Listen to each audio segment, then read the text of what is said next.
Now we're going to shift gears a little bit now that we've become familiar with nucleic acids. We'll begin to talk about what it is that those nucleic acids do at a larger level. It's sort of not a molecular level, but at a microscopic level, the kinds of things that we see going on in cells. And so the first of those topics that we're going to talk about is control of cell division. Now in the embryo, all the cells are able to make copies of themselves. The reason for this should be fairly obvious, that we start off with a single fertilized egg, and we've got to make something like 10 trillion cells in the adult human out of that one fertilized egg. In order to do that, all the cells of the body have to undergo a fairly rapid division, especially during the embryonic period, the first third of the time that the baby is in the womb. Many of the cells in the adult retain this ability to divide. Skin cells, bone marrow cells, cells of the intestinal lining, cells in the hair follicles are all examples of cells that can undergo a fairly rapid cell division into adulthood. We know this if we know a little bit about chemotherapy, because you know that patients undergoing cancer therapy oftentimes have difficulty with these tissues. That's because cancer therapies, not always, but oftentimes tend to target rapidly dividing cells. And along with rapidly dividing cancer cells that we might be targeting, there are rapidly dividing normal cells in the skin, the bone marrow, the intestinal lining, the hair follicles. And so that's why the patients have the characteristic symptoms that they do as they undergo chemotherapy. Another related problem is that there are other cell types in the adult that can't divide. Muscle cells, and it's been controversial, but as far as we know, you're born with all the skeletal muscle cells that you're ever going to have. And so if muscle gets larger in bulk, then it's because of an increase in cell size, not an increase in cell number. We know for a fact that heart muscle cells don't divide after birth. And so if a patient undergoes a myocardial infarction or heart attack, then those cells can't be replaced. Those cells are gone forever. Brain cells are another example of cells that cannot divide after birth. At least in all of these cases, there may be a few cells that retain that ability, but they're not able to replace themselves in any significant numbers. So for example, if a patient suffers a stroke, cells that die as a result of that stroke never are able to come back. If there's any gain in functional capacity after a stroke, it's because of a rewiring of connections and a making of new connections, and not because those cells ever come back, because they don't in the brain in any appreciable numbers. So in order to undergo division, cells have to go through something that's called the cell cycle. This is a characteristic pattern of events which happens in each and every cell in your body as it undergoes cell division. We'll also talk about the characteristics of cells that don't undergo cell division and what happens to them. A dividing cell is shown in this photomicrograph. What we've done is we've stained the chromosomal material, the DNA and the histones, green. We've stained the mitotic spindle purple, and you can see the mitotic spindle grabbing onto these chromosomes and pulling them apart at what's called the metaphase stage of cell division. So mitosis is the name that we use for the actual active process of cell division. When the cells are actually actively splitting apart and dividing into two, that process is called mitosis. Mitosis itself can be divided up into many different phases, but we're going to take the simplest case, which is to divide mitosis into 4 phases. In between mitosis, which a lot of scientists have focused on over the years because it's so easy to see, are parts of the cell cycle that are not as easy to see. The first of those was originally called gap 1 because we had no idea what was going on during G1 phase, and so it's called G1 for short, which can now stand for growth 1 or gap 1. If a cell is no longer undergoing cell division, then it goes into a little siding off of gap 1 or G1 that's called G0. And that is another way of saying the cell is in a quiescent state. The cell is slumbering in terms of cell division, and it may or may not be able to be awakened. There's some cells in the body that slumber for, let's say, 6 or 7 years on average before they wake up and undergo a cell division and then go hibernate again. Kidney cells, liver cells would fit into that category. And then there's some cells that are what we call G0 locked, where they go into G0 and they never come out again. The examples of those would be the muscle cells that we talked about, or the brain cells. But if a cell is actively dividing, if it's going through the process of cell division, and it can pass through G phase to the next phase of interphase, then it's called S phase. So S phase is the next step, and we can see that we can see it biochemically by giving the cell radioactive precursors.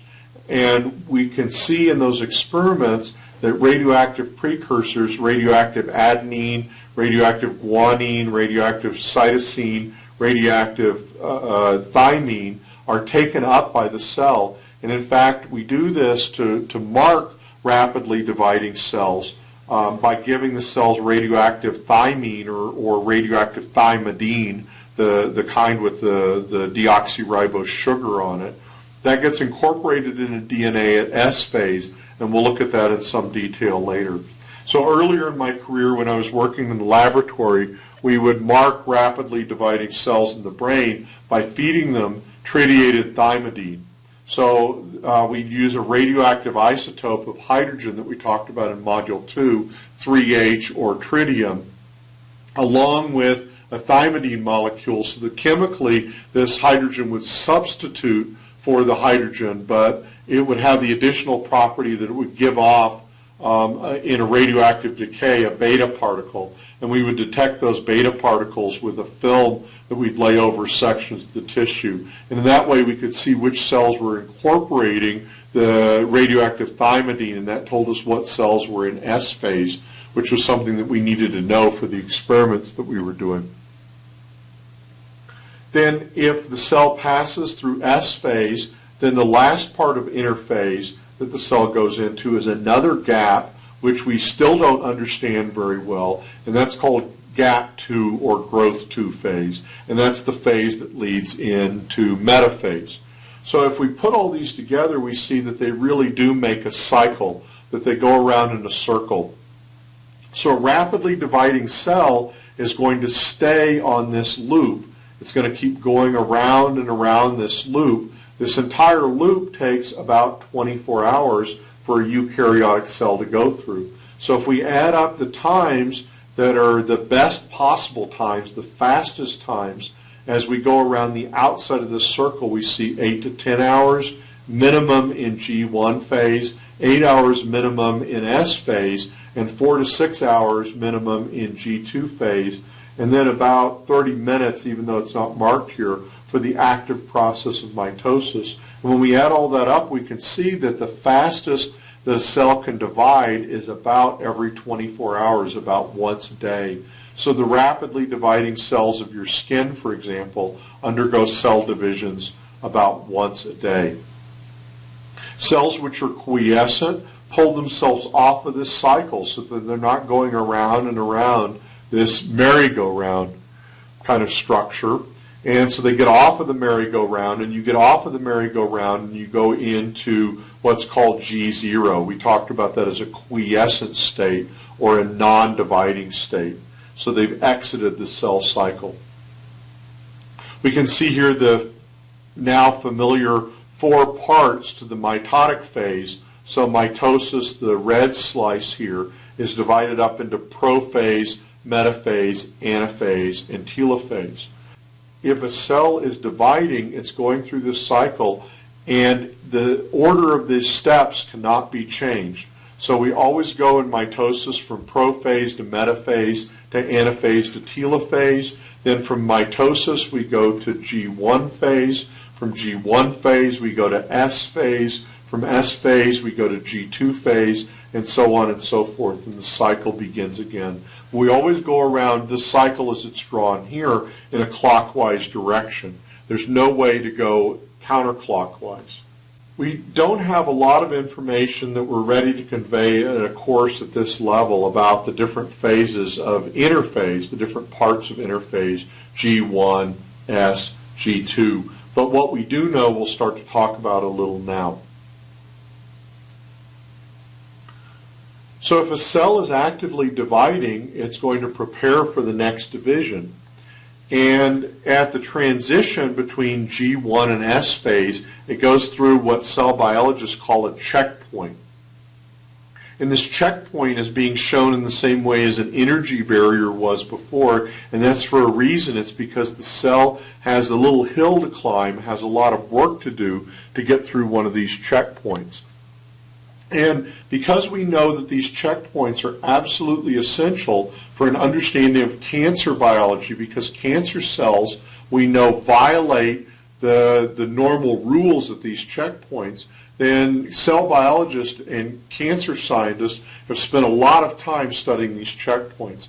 I've worked with some of these people, and there was a lab called the Jack Pledger Lab at Vanderbilt, where I was a postdoc, that did a lot of work in this area.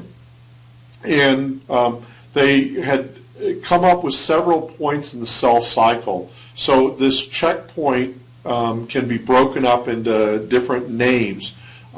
Just recently I came back from Canada and I went through customs, and so first I had to go pick up my bag, and so that was like the first checkpoint, and then I had to go to a station where they did my passport check, and so you have a station that's passport control, and that's like another checkpoint, and then I had to go through an agricultural check, and that was a third checkpoint, and I had to pass each of those checks. And that's the way we envision the cells going through the cell cycle, as they pass through the border from G1 to S, as they cross the border not from Canada to the US, but from G1 to S phase. They have to go through all these different checkpoints. So one of these is called the R point, and R stands for the restriction point.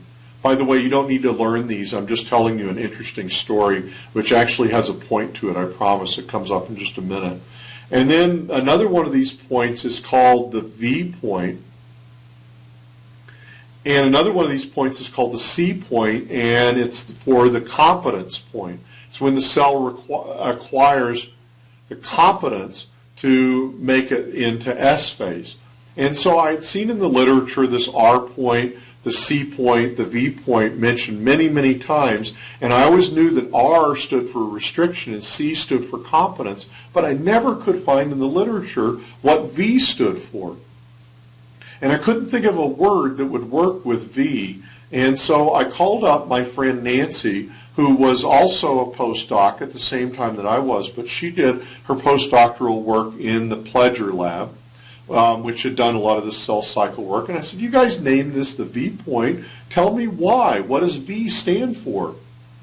Why did you use the letter V? And she started to laugh, and I didn't think it was a very funny question. I was in my serious scientist mode, and I was asking a serious scientific question of a colleague. And she started laughing that I was asking her about the V point. And she said, well, it's like this.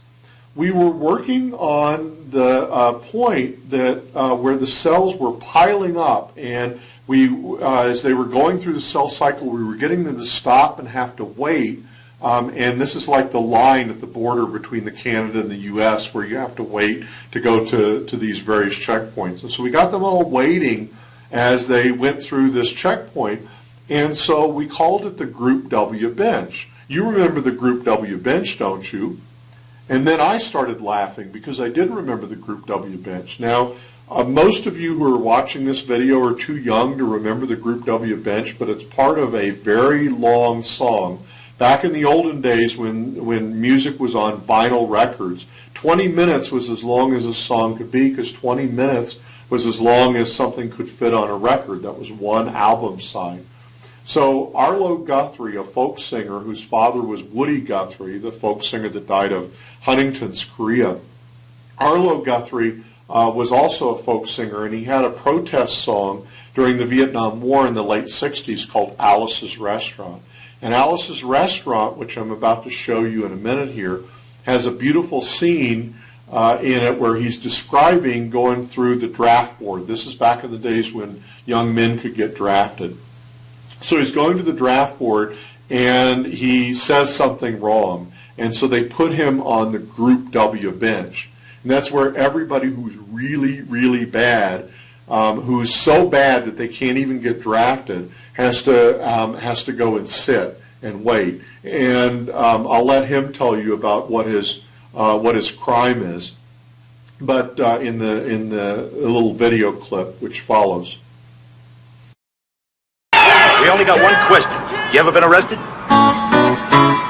Then I proceeded to tell him the story of the Alice's Restaurant Massacre with full orchestration, 5-part harmony, stuff like that, other phenomena. He stopped me right there. He said, Kid, have you ever been in court? and I proceeded to tell him the story of the 27 8x10 colored glossy pictures with the circles and arrows and a paragraph on the back of each one, explaining what each one meant. He stopped me again. He said, Kid, I want you to go in there and sit down on a bench that says Group W.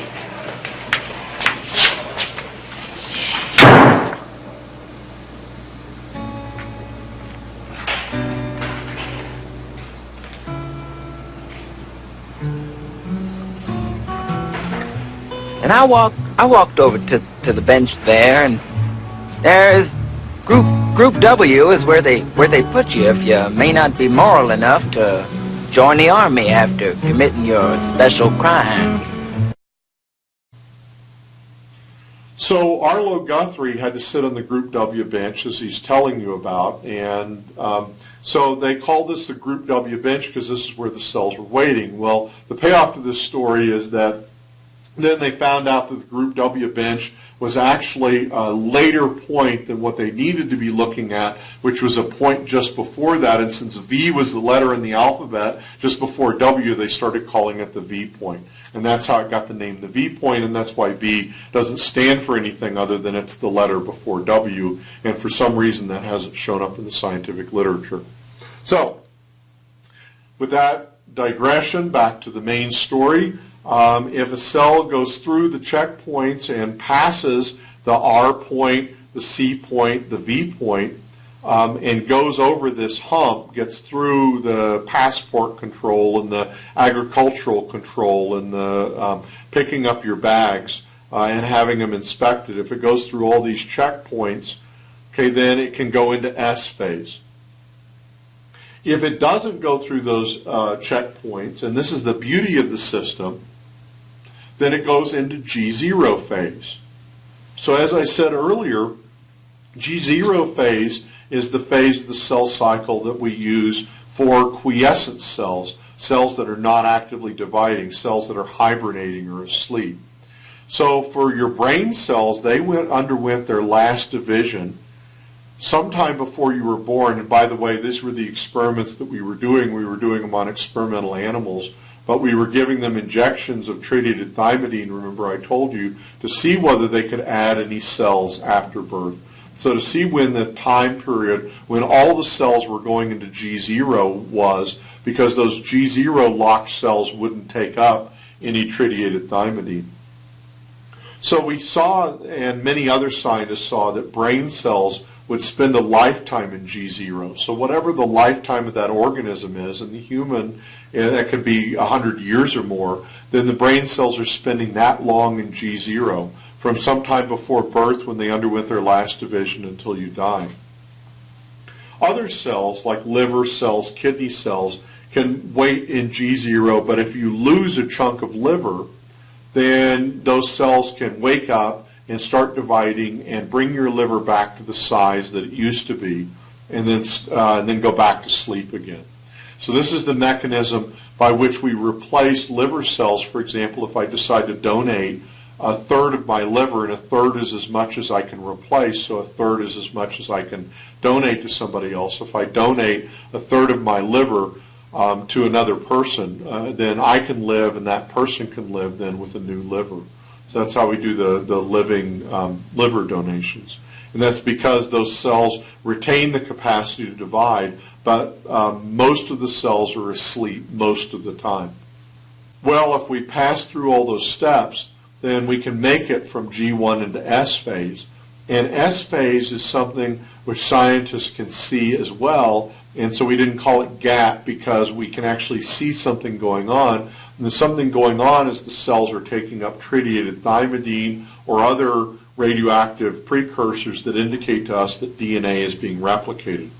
So we can see biochemically that there's a duplication of DNA. We know that the DNA is being duplicated because the raw materials for duplicating DNA are being imported into the cell, like tritiated thymidine. Then we go from S phase to G2 phase. There's no real checkpoint at the S-G2 transition. It just happens automatically. The second checkpoint is between G2 and M phase, and that involves the necessary preparations to get the cell ready to divide, to pack up its genetic material so that it can be evenly divided between the two cells. So one thing to note is that in G2 phase, the cell has duplicated its DNA, so it now carries twice the amount of normal DNA. We said earlier that each chromatid on a chromosome is one continuous strand of DNA. Remember I said chromosome 1, for example, the largest human chromosome, was a single continuous strand of DNA that had 247 million base pairs in it. There are 46 of these DNA molecules in G1, and we call that the diploid number.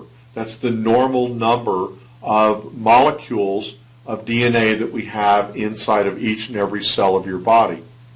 As we'll learn later, that makes up 22 autosomes, numbered chromosomes, plus the 2 sex chromosomes, either XX if you're female, XY if you're male. That adds up to 23 chromosomes twice, and so we have 46 DNA molecules.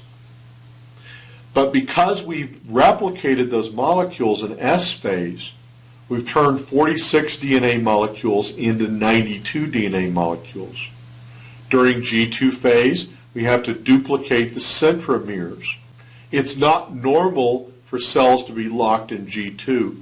In fact, being locked in G2 or being trapped in G2 is an incredibly abnormal, weird thing to happen to a cell. And so while in G1 we had the G0 siding that the cells could go off to and be perfectly happy, there's no such thing in G2. So basically, once a cell goes through S phase and into G2 phase, it's pretty much committed to traveling through that second checkpoint to getting into M phase. We don't have anything like the R, the C, and the V point that we use to control whether the cell can go into the mitotic phase. If it doesn't happen, it means that something's seriously broken.